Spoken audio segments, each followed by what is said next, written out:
Welcome to the HeartFinders course on how to get unstuck, get everything you want in life, feel great about yourself, have peace of mind, and find fulfillment.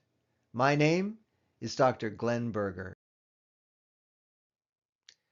When I was 15 years old, I came home from school one day and found my father crying.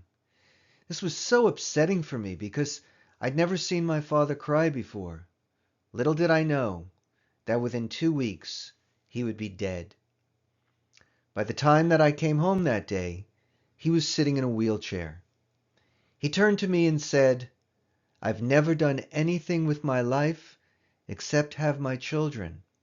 Well, this completely freaked me out, and I determined right then that that would never be me. I was going to achieve something in my life right away.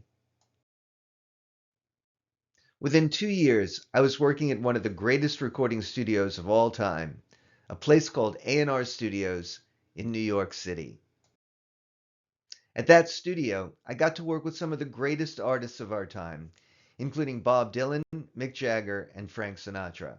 I learned an amazing amount from these great artists about art and life.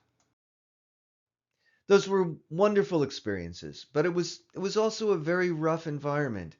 And as the cliche goes, it was a world of drugs, sex, and rock and roll. 20 years later, I was completely burnt out. I hated my work. I was relegated to singing and writing jingles for toy commercials. I didn't want my tombstone to read, "Brainwashed small children into buying plastic for a living." I'd ruined a marriage with infidelities, and I was getting high every day. I was in despair, and I was lost. On my 37th birthday, I went out to dinner with some friends. I was moaning and groaning about my life, asking, "What should I do with my life? I'm so lost." And there was a woman there who had a migraine headache. Her head was leaning on the table, and she was passed out. But she lifted her head, and she said to me, "Go to Ellis Island." Ellis Island is in New York Harbor and was the processing station for millions of immigrants who came to this country around the turn of the 20th century, including my grandfather. He came here to our great country at the age of 16, traveling from Ukraine without a penny in his pocket. I took it as a sign, and the next day, on a beautiful October day, I got on the boat to take me to the island.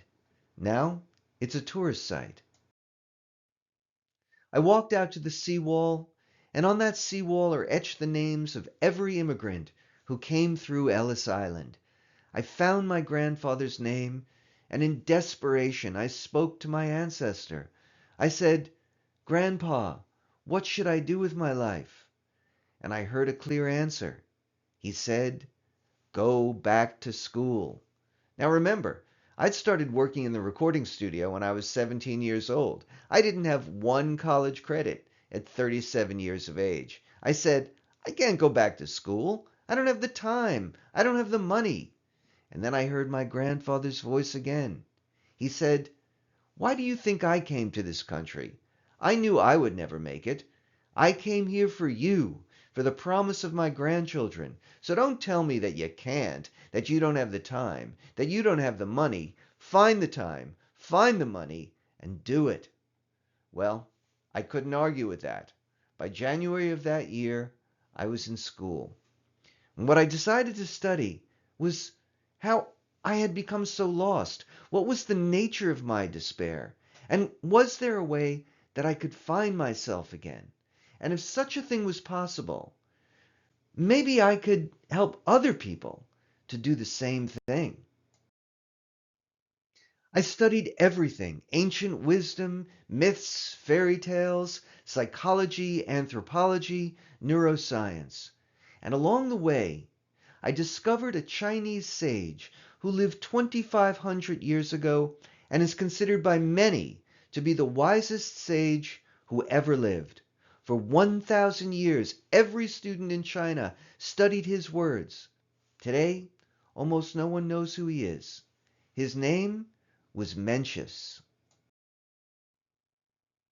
Of his many wise utterances, he said, Pity the man who has lost his path and does not follow it, and has lost his heart and does not go out and recover it.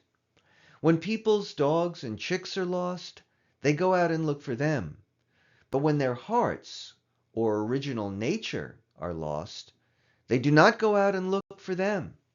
The principle of self-cultivation consists in nothing but trying to find the lost heart. When I discovered these beautiful words, I knew I was on to the answer. But this evocative statement asks more questions than it answers. It asks the questions, what is the heart? How do we lose the heart? What does it look like to have a lost heart? And perhaps most importantly, how do we find the heart again? Well, I've searched for an answer to those questions for all these many years as I have become and practiced as a psychotherapist and a coach. And I believe that I've now found the answer, and I want to offer that answer to you. To understand what the heart is, we'll start with a statement by St. Augustine, who said, "The heart is where I am, whatever I am." What that means is that the heart is our essence. The next question is, what's our essence? To understand that, you need to know a word invented by the great Greek philosopher Aristotle, and that word is entelechy. Entelechy means that which we are meant to be. You see, Aristotle recognized that all living things grow and develop. They don't end up the way that they start out. Within the acorn lies the mighty oak tree, and if the acorn gets the proper sunlight, soil, and water, it becomes the mighty oak tree. That's what the acorn is meant to be. That's the acorn's entelechy. That's the acorn realizing its full potential and becoming its best self. We too have an entelechy. We're a little more complicated than acorns and oak trees, but the principle is the same. We don't end up the way we start out. We also grow and develop. We also have potentials that need to be realized. And when we realize our potential, we become what we're meant to be, which means we become our best self. This points us to the answer to the question, what is the heart? The heart is both compass and engine. It directs us towards the good, towards what we're meant to be, and it gives us the fuel to get there. Confucius tells us that as the eye knows the beautiful and the mouth knows the delicious, the heart has a taste for the good. The next question is, what does it mean to have a lost heart? To have a lost heart means that something has interfered with that natural process of growth and development towards becoming your best self, towards realizing your full potential, and towards realizing your entelechy. What it looks like to have a lost heart is to be stuck. That process of growth and development has gotten stuck. What I've discovered is that people who are stuck in their lives, who have a lost heart, share 6 common characteristics. The first is self-hatred or shame. Shame is the feeling that goes along with the belief that somehow I don't measure up as a human being. Everybody's got their own version of shame. I'm fat, I'm ugly, I'm stupid, I'm unlovable, I'm unworthy. But the underlying feeling is common and the same for all of us. People who are consumed with shame believe that they need to beat themselves up in order to get themselves to do anything. But it doesn't work. The second characteristic of stuck people is fear. They avoid, they procrastinate because they're afraid. And they're afraid because of their shame. They don't feel adequate to whatever tasks life presents to them. When they avoid and procrastinate and don't do things, it just makes them feel worse about themselves. It deepens their shame. The third characteristic of stuck people is bad habits. Whether the person indulges in internet porn, online gambling, drugs, alcohol, or doom scrolling, they're trapped in these compulsive behaviors, which means that they're avoiding, and it only serves to make them feel even worse about themselves. So you can see how these different characteristics come together for stuck people. The fourth characteristic of people who are stuck is negativity. People who are stuck believe that nothing will ever work out for them and that the world is not a benevolent place. So they tell themselves, why even bother to try to do anything? It won't work out for me anyway. Then they indulge in their bad habits, which means they're avoiding doing anything that's going to improve their life, which makes them feel even worse about themselves. The fifth characteristic of stuck people is ignorance. People who are stuck avoid learning. School has taught them the wrong things. It's either taught them that they're stupid or that learning isn't fun. And if they don't believe it's going to make any difference anyway, why put in the effort to learn anything? It's easier to just get high, avoid doing things, and feel crappy about yourself. The sixth characteristic of stuck people is self-neglect or self-harm. People who are stuck don't take care of themselves. They don't eat well, they don't sleep well, they don't exercise. They treat the temple, that's their body, in destructive ways, leaving them tired, without energy, with brain fog, unable to learn, avoiding, and deepening their shame. You put all these six together, and now you have a picture of what it looks like when you have a lost heart. The next question is there anything that you can do about having a lost heart? Now here we go to the end of Mencius's statement, which is the principle of self-cultivation consists in nothing but trying to find the lost heart. So he tells us that the way to find the heart is to self-cultivate. What does self-cultivation mean? Cultivation comes from agriculture. Human beings discovered that if you understood the laws of nature, you could grow all the food that you needed. You no longer had to go out into a forest and search for berries or nuts, or run on the veldt for 3 days chasing an antelope. Once human beings learned those laws of nature and grew all the food that they needed, civilizations grew, human beings developed, they got bigger, stronger, healthier, their brains grew, they became more capable, life became easier. So they said to themselves, if by learning the laws of nature they could grow things in the best way possible, couldn't we do that for ourselves? If we learn the laws of human nature, if we understand how the whole thing worked, couldn't we cultivate ourselves to maximize our growth, to optimize our growth, to make it as easy as possible for us to become what we're meant to be, to realize our entelechy, to become our best selves and fulfill our greatest potentials? Now, the difference between a plant and a human being is that the plant needs a farmer to do this for them, but a person can do it for themselves. And this is where the concept of self-cultivation came from. So how do you self-cultivate?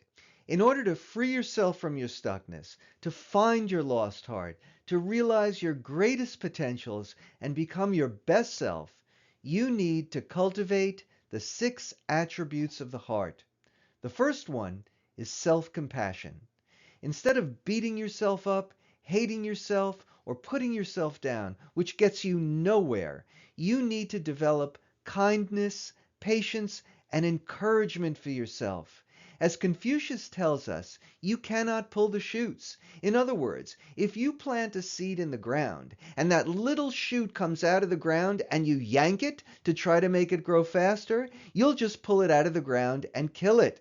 So we need to be kind, patient, and encouraging of ourselves. This doesn't mean not doing anything, and it doesn't mean that you don't aspire to grow and improve. It just means that you give yourself all of the emotional nourishment that you need in order to grow in the best way possible.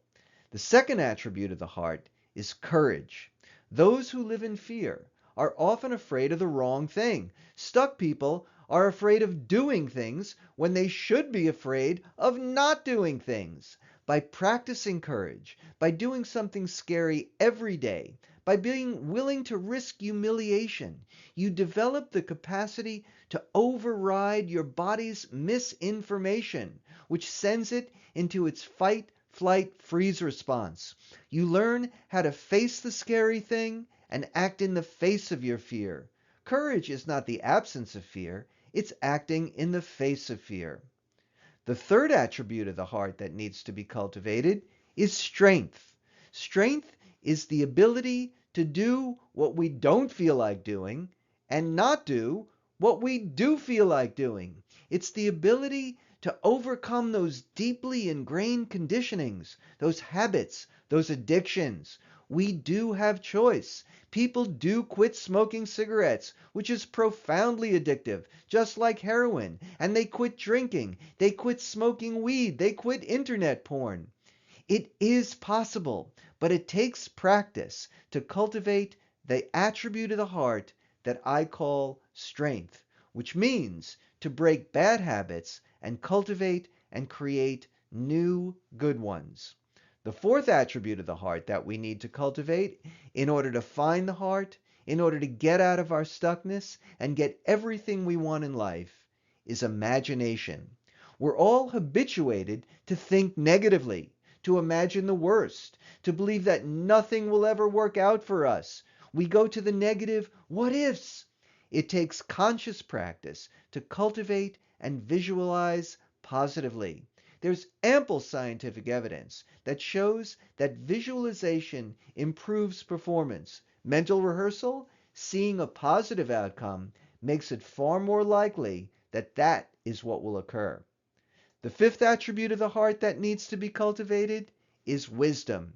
Wisdom is the ability to have perspective, to predict outcomes in as accurate a way as possible, and to act for your overall good, to recognize the consequences of your actions and aim toward the best outcome, to come out of our self-deception and our lying to ourselves. It's a willingness and a pleasure found in learning and growing. How are you going to win the game of life if you don't know how to play, if you don't know how the game is played? The sixth attribute of the heart that needs to be cultivated is self-love. That which we love, we treat with reverence.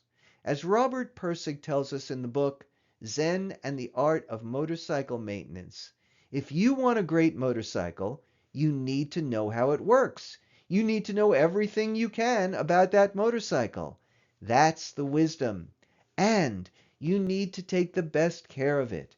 If you care for it in the best way, you'll have the best motorcycle. And it's the same with you. If you learn how to honor the home of your body, your mind, and your spirit, and treat it in the best way, it will work the best. The next question is, how do you cultivate these six attributes of the heart? That's why I created the HeartFinders course, to make it easy for people to self-cultivate. I created something to take all the guesswork out of the self-cultivation process. I provide you with a step-by-step plan for maximum gains and massive impact, and to make it enjoyable as well. Self-cultivation should be fun. The first step in the self-cultivation process is what I call the Bhakti Marga. It's a Sanskrit word, and it means the path of devotion. In order to become your best self, you need to do something just about every day. If you went to the gym 5 days a week for the next year, wouldn't you get stronger? Wouldn't you be healthier? Wouldn't you be in a better mood? It's the same with developing yourself and becoming your best self. So the beginning of this process is committing yourself to this process. In the course, I provide you with the 3 essential elements to become your best self. The first is knowledge. In over 25 engaging, easy to understand videos, you'll learn everything that you would learn in 10 years of therapy. You'll learn everything you need to know about your nature, human nature, the universal laws of reality, the instruction manual of life, and how to play the game of life and win. Second, I provide you with over 60 exercises where I provide a step-by-step, easy-to-follow process to develop the 6 attributes of the heart.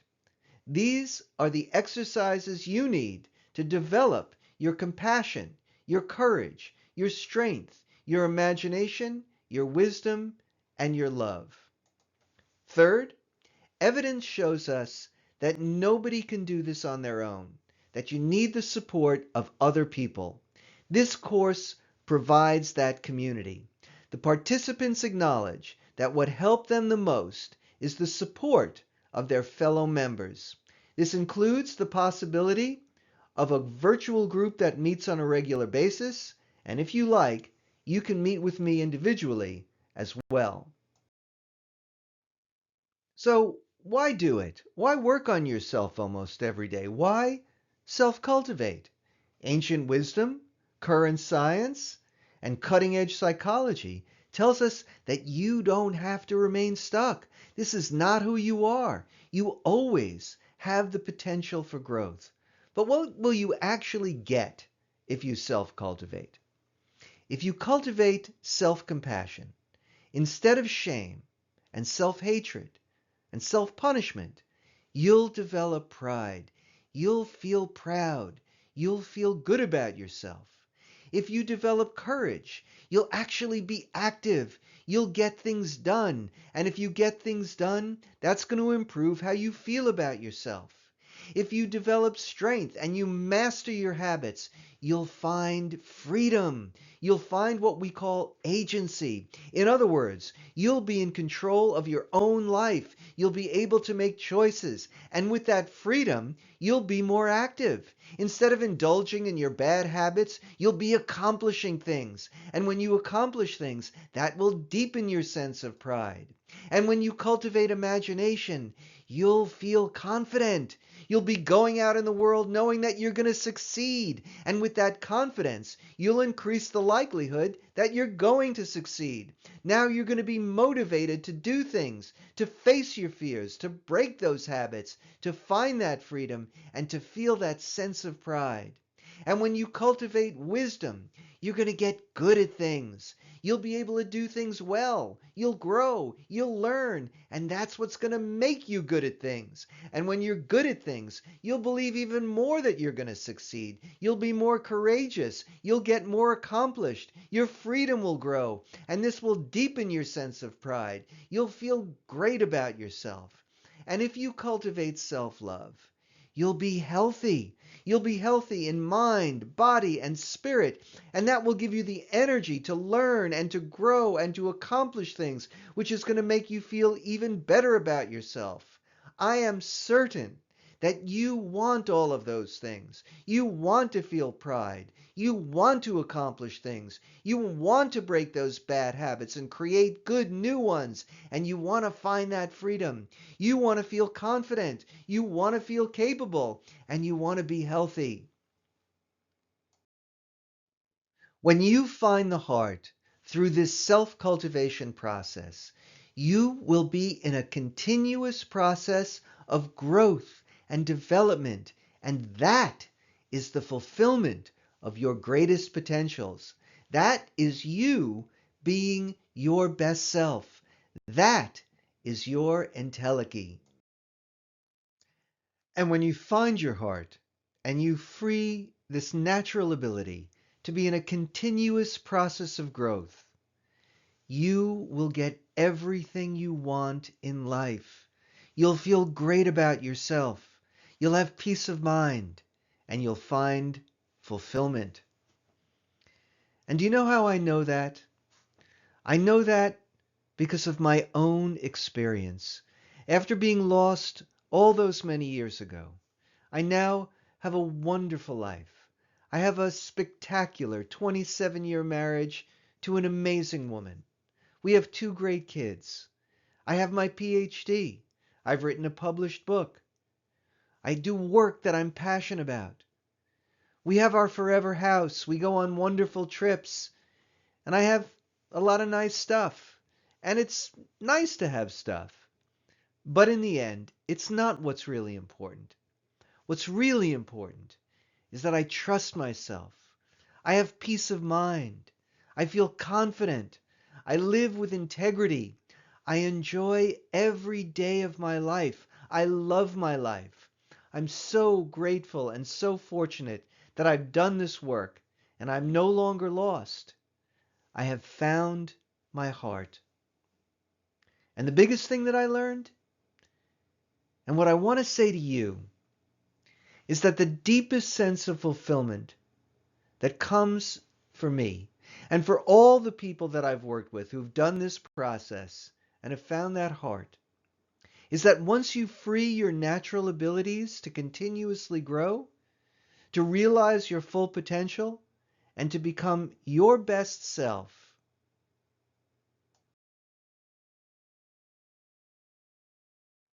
is to do what you can to make the world a better place. That's where you can find your deepest sense of fulfillment and feel best about yourself.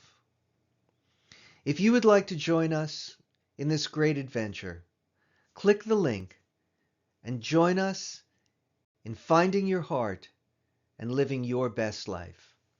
Thanks for listening.